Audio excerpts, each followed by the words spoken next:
back to another video. How have you guys been? I hope you guys doing well. So today I'm bringing you guys with some amazing feel-good binge-worthy recommendation, and I'm sure these recommendations will make your heart melt like butter this summer.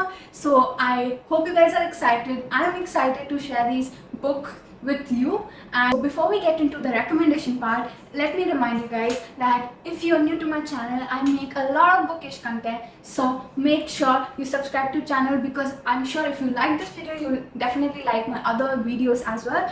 And if you like my video, please make sure to like and comment and let me know if you guys are excited to read any of these, or if you have read them, do let me know in the comments. So without further ado, let's jump into it. So first up we have the Brown Sister series, and if you have been on my channel and been watching my video for long, you know it's my favorite series, and I haven't talked about the third book much because I recently read it, and all the three are so good.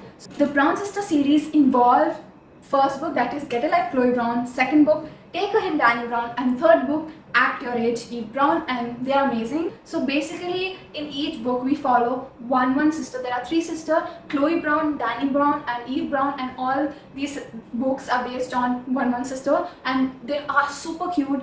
Tyler Hibbert does an amazing job in making the banter between the main character very witty, and makes a reader interested to know what's going to happen. And let me tell you, the first book is like enemies to lover trope, second book is definitely like friends to lover, and third book is again enemies to lover. So if you guys love any of these tropes, definitely pick it up. And I by far would recommend to anyone, even if they don't read romance, because I know few people who didn't read romance, they love this series, so definitely pick it up.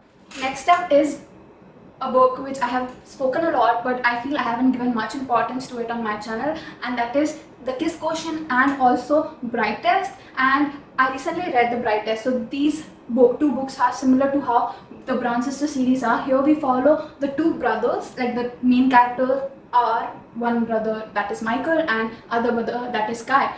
So in Kiss Quotient we follow our main character who's been forced by her parents to date a guy or get married, but she is jet set, career-minded woman, and she basically has less experience in the dating department. So what happens is she feels that she's lacking in a lot of physical intimacy, so she actually hires an escort who is Michael, and she's like, teach me how to date, okay? And it's really cute how they both are and how they exactly start liking each other. So I'm excited for you guys to pick it up, and it really will make your heart melt, and it definitely did mine. It was such a different contemporary romance that I read, so that you guys should also read it. And Bright Test, we follow Michael's brother, that is Kai, who is autistic, and he has issues like dealing with emotions. And so what happens, Kai's mother goes to Vietnam and kind of brings back his chosen bride, and what happens is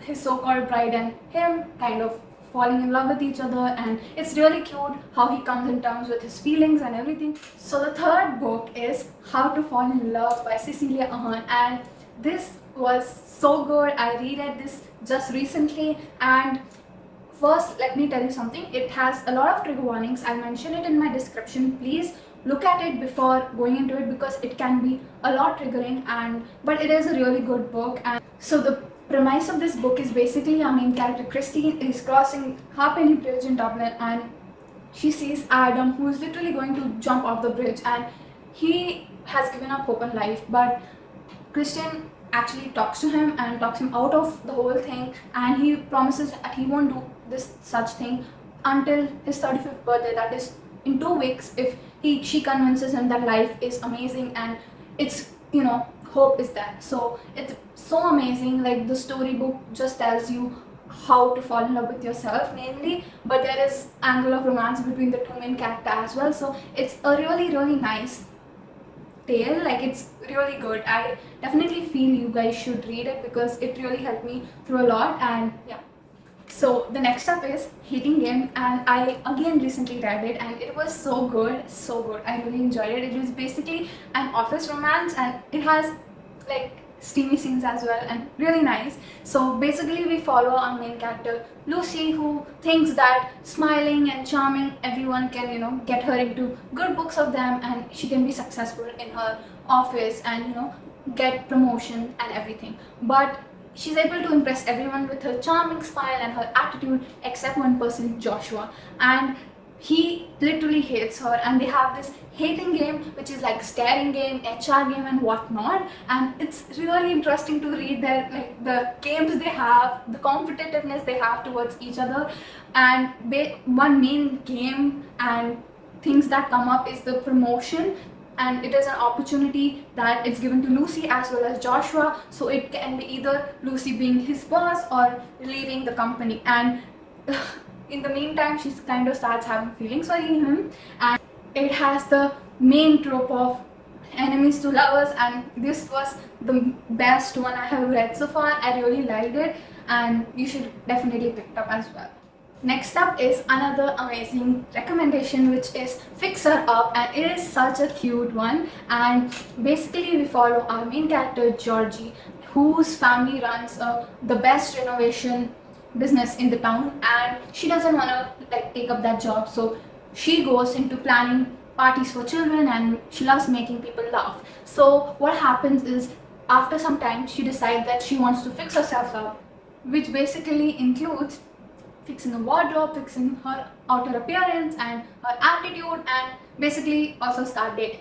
So she wants to convince her parents that she, is likable. So she goes and approaches her brother's best friend that, okay, can we fake date? And Travis, who is her brother's best friend, agrees to it because his reputation is basically going down, because his career of baseball ended because he had an injury and he couldn't recover from it. So to get his reputation kind of back, he agrees to date Georgie, and it's really cute and fluffy romance, and I'm definitely telling you guys it will swoon your heart, so pick it up.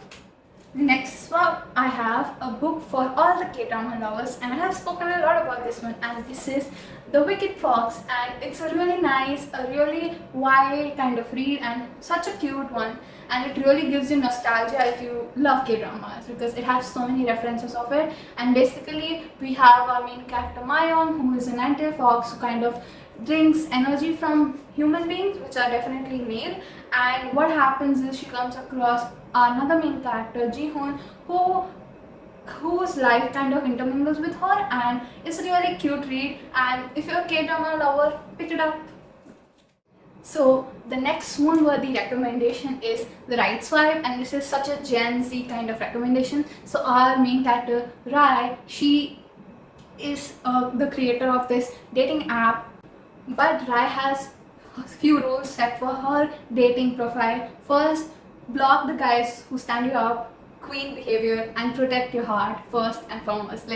Wow, I totally relate to her so much. And so what happens, she cannot keep up with the rules because of this certain someone who matches with her, and he's a pro rugby player, football player. But what happens, he swoons her heart one night and ghosts her. So Rai kind of tries to heal from the ghosting part, but suddenly what happens, he reappears one fine day, and he tells her that he won't let the second chance go away. But she's wary because she knows that guys are guys. So it's a really nice read and such a Gen Z kind of read, so you guys should check it out. So last two recommendations are mangas. It's my channel and no manga recommendation, it is not gonna happen. So first up is Sweat and Soap. I have already spoken about it, and it's a really swoon worthy, and it's a really good one. Basically, the girl character, she has the issue of sweating a lot, and she stinks because she sweats a lot. So she gets a job in one of her favorite cosmetic company and soap company who creates her favorite soap. And what happens is, one day she's inspecting a product, and the main manager comes across her and kind of smells her. Sounds weird, but it's really spoon worthy, and what happens between them after it's really nice. So it's a really good manga to start with, and it's a really upcoming one, so you guys should definitely pick it up because there aren't many volumes to it. And the next one is Wotakai. I hope I'm pronouncing it right. So basically we follow our two main characters who are otakus. Otakus are basically people who are into gaming and anime. So they in Japan, like people cannot take, I think so, people cannot take otaku seriously, like they find them weird, which it's so weird to me. So basically the two main characters are not having great dating life, so they figure out, okay, let us date each other, and they are really cute to each other, and basically they are also best friends from childhood, and it's really nice seeing how they come in terms to how things are and how things change from being friends to lovers. It's a really cute read. I'm really enjoying it. I haven't completed the series, but I'm really enjoying how much I have read so far, so you should also check out these two. So guys, I hope you enjoyed this video. I hope you like the recommendation. If you would like any more recommendations from me, do mention in the comments. I love reading your comments, so I'm grateful if you came till the end of the video. I'll see you guys in my next. Until then, bye bye, ciao and sayonara.